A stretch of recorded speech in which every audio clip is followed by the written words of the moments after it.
for most of us, it comes from being touched, first from being touched affectively. That's the first thing. In other words, some experience of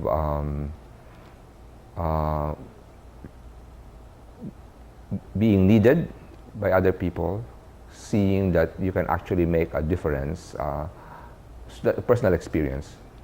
And then after that, a structure within which they can carry it out.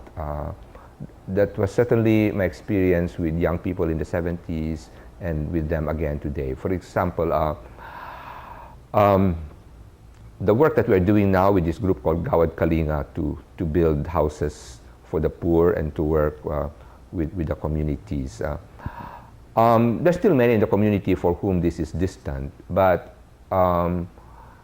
all of those who actually have gone and visited the communities and done a little bit of house building and interacting with the people there have been deeply touched, and they feel good. They experience the joy of giving. Essentially, that's what it comes to. The joy of actually being needed and the joy of actually doing something for others.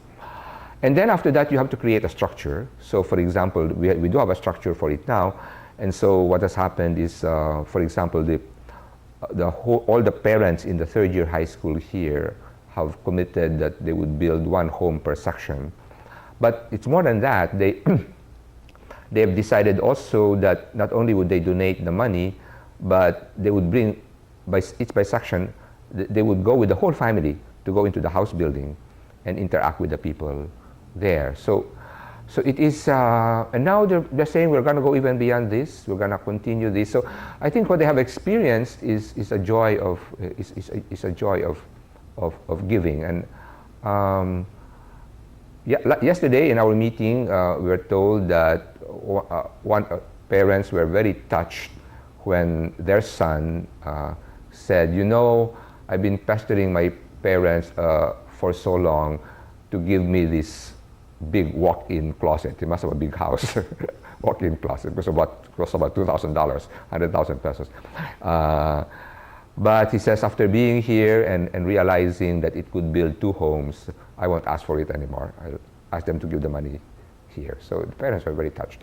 So I think this young kid had experienced the joy of giving and also found a way to do it in a good way. So that's really what we have found.